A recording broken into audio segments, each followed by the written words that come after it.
This week, we will be discussing human variation and adaptation. We will start by outlining this historical view on human variation. We will discuss the concept of race that has been prevalent really since the ancient Egyptians, and we will talk about its usefulness as a biological category, which, in all honesty, it's not, and how that then translates into social significance of human races. We will discuss contemporary views on human variation that are based on studies of human polymorphisms, or traits that we have different expressions.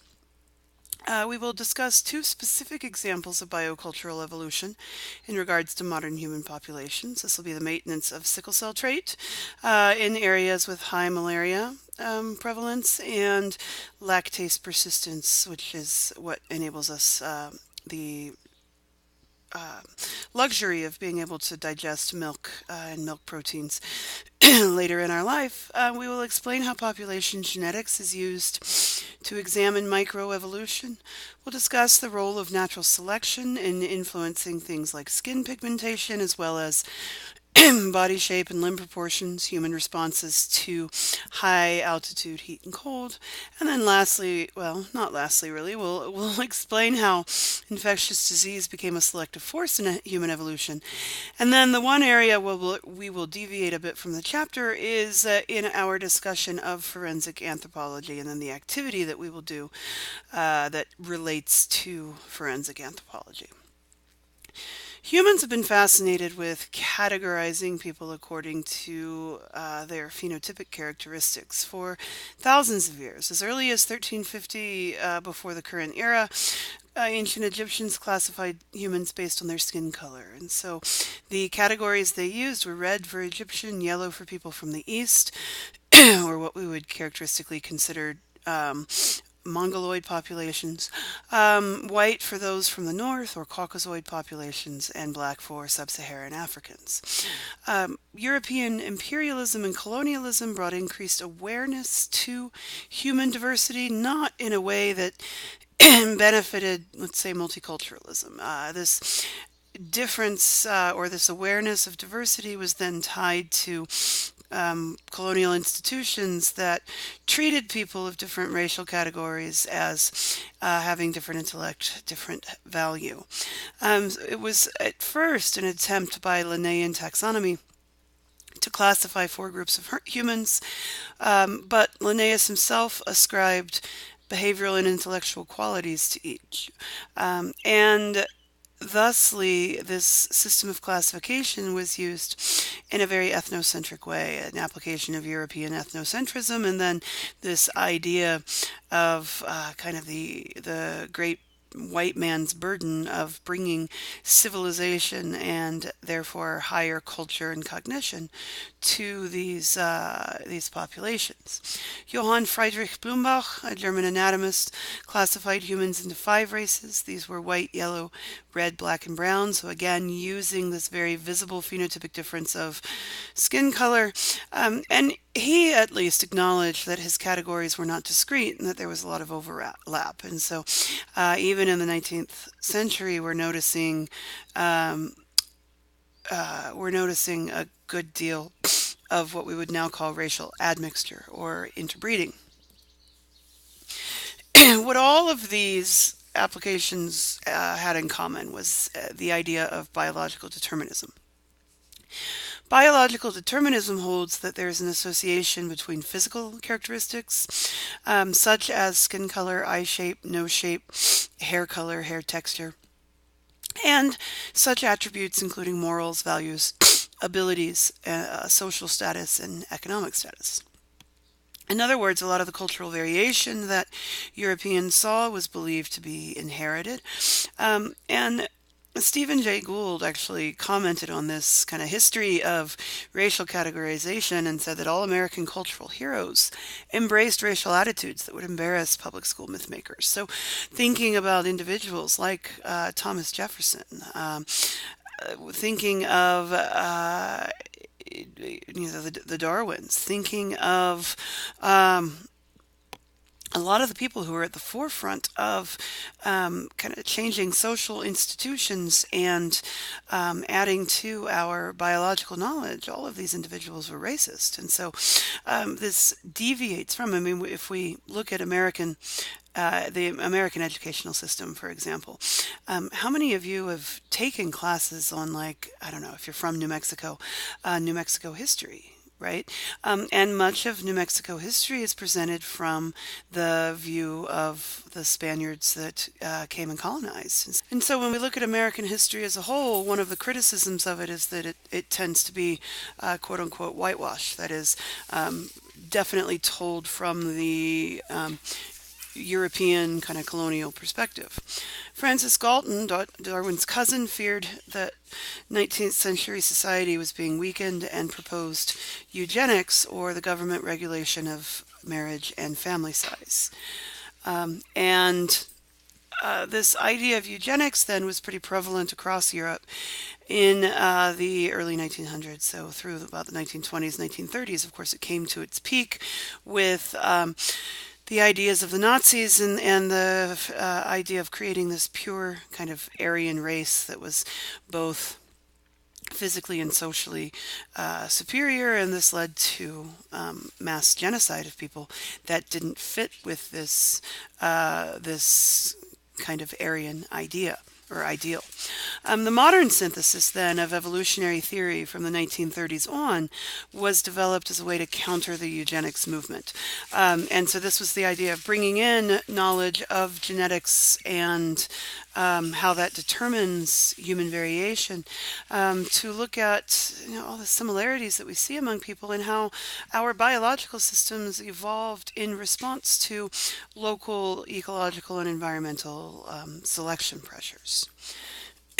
So when anthropologists talk about human race, they recognize that we are all part of a polytypic species, one that has local populations that vary in or vary in their expression of one or more traits. But one of the things that anthropologists note is that the degree of variation between populations is a lot less than the degree of variation within populations. So typically when we're looking for, at the biological level, differences between species or differences between subspecies, we are looking for some significant genetic differences between those local populations. And this is not what we see with humans. We are far more similar when we compare between populations than we are different.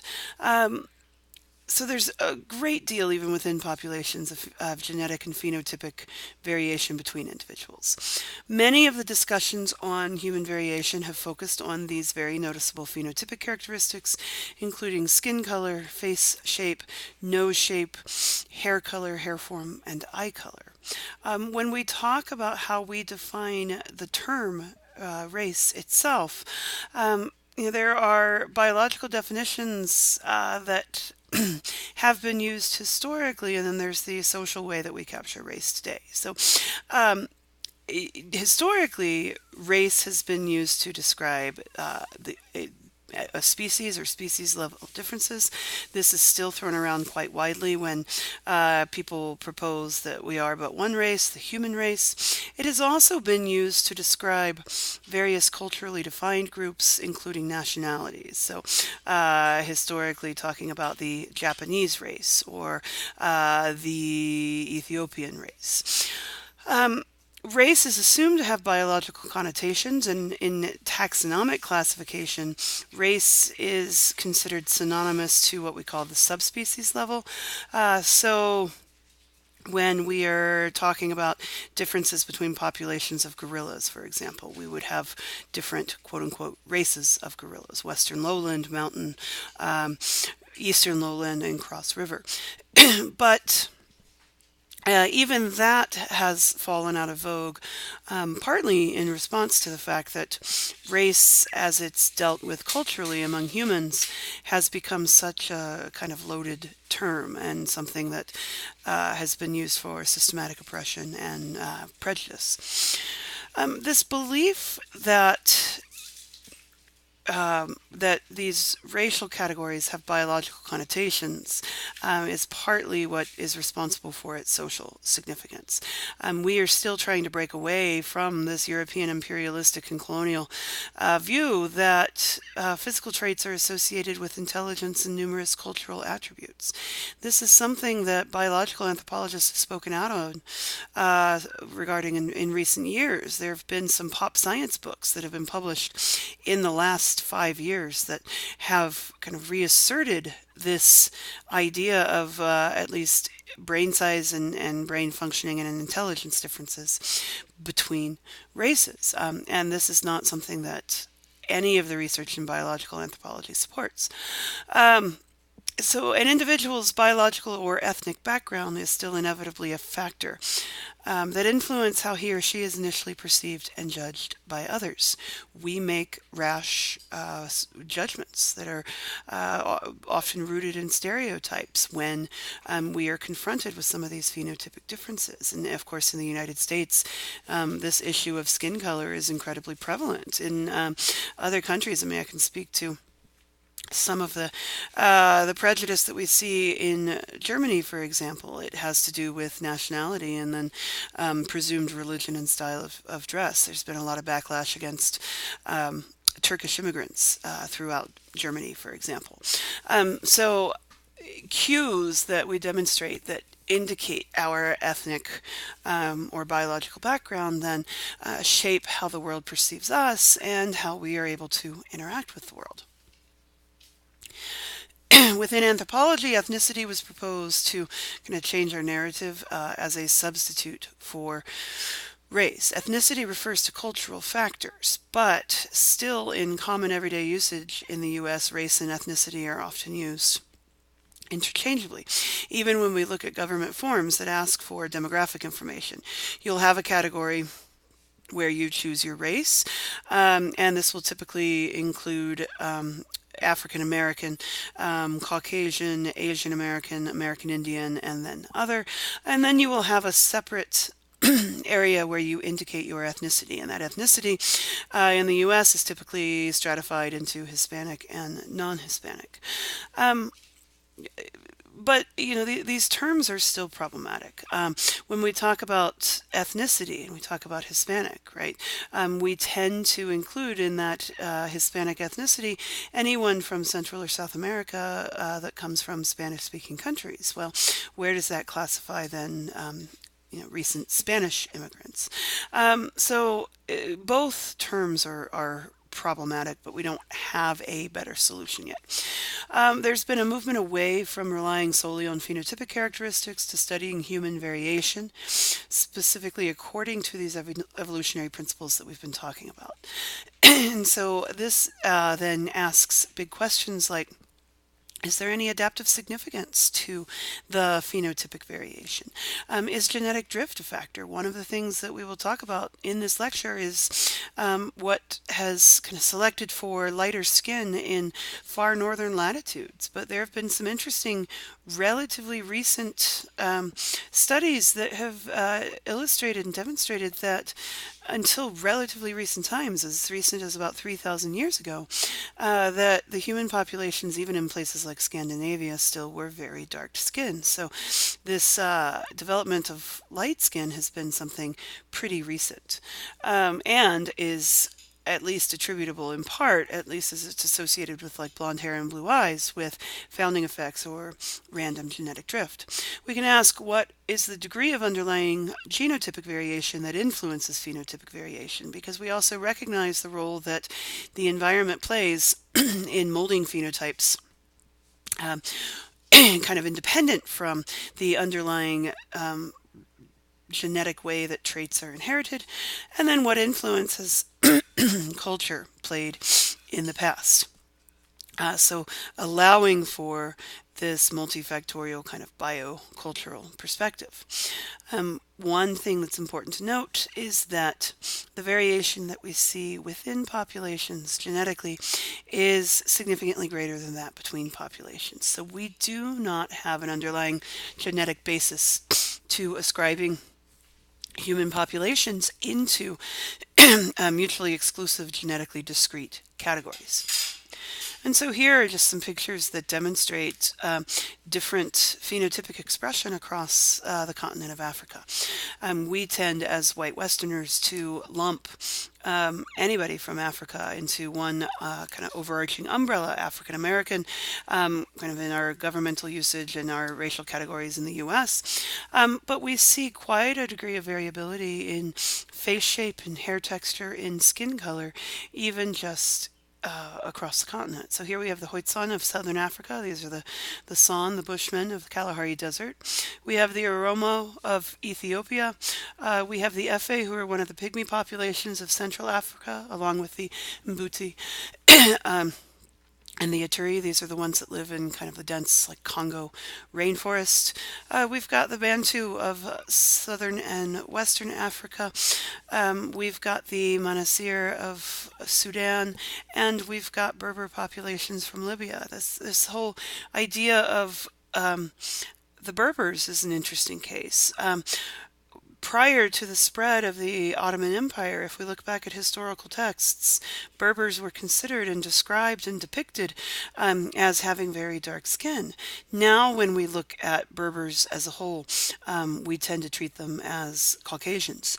And this is all indicative of genetic admixture that happened during the spread of the Ottoman Empire. So there's nothing inherently Caucasian about the ethnicity of Berbers. It's just this, it kind of is indicative of this higher level of admixture as new people moved into the area. And so much of northern Africa, in particular, shares a lot of genetic markers with the Middle East and particularly Arab populations. So as we talk about human variation with this evolutionary perspective in the modern synthesis, we've moved away from just looking strictly at phenotypes and instead addressing things on a molecular level. The physical characteristics that have been associated with these racial categories are all polygenic. That is, they are not one gene, one trait. There are a number of different causal genetic pathways that can affect things like skin color, face shape, nose shape, etc. And there are certainly examples of independent evolution of certain traits that are considered phenotypic markers, to where dark skin has been, or well, even light skin, let's say, has been selected for independently in different areas of the world. So we can compare populations like Japanese to those of Northern Europe, and both are characterized by lightening of the skin. Within kind of genetic analyses, we talk about polymorphisms. These are traits that differ in expression between populations and individuals. A trait is considered polymorphic if the locus that governs it has two or more alleles. And then much of the genomic work has been focused on identifying SNPs, or single nucleotide polymorphisms. These are a relatively recent genetic study. This has emerged since like 1995.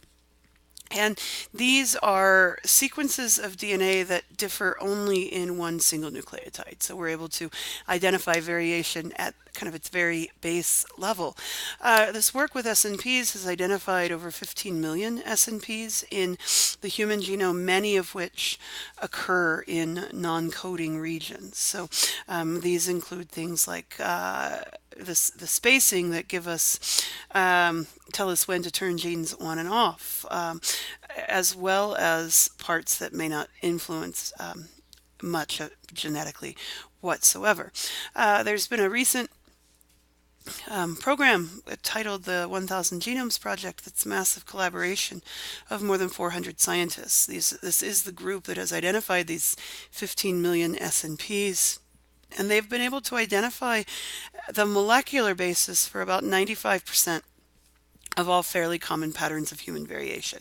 This includes those that we ascribe racial significance, like skin color.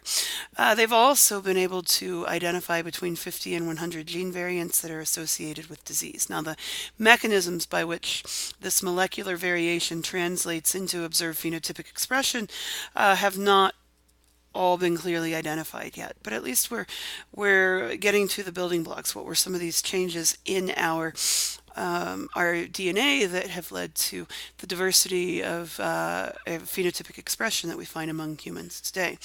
Molecular analyses identify more variation within Africa as compared to any other geographical area. This confirms what we were discussing this past week with the recent African origin of anatomically modern humans. We expect to find more variation in areas where modern humans have been evolving and living for longer periods of time. So much of the variation outside of Africa can be traced to founder effects of individual populations that left Africa. This also has highlighted the significant role of genetic drift for populations outside of Africa. When you have a small founding population, then just by chance alone, you're going to have what could potentially be big changes in phenotype.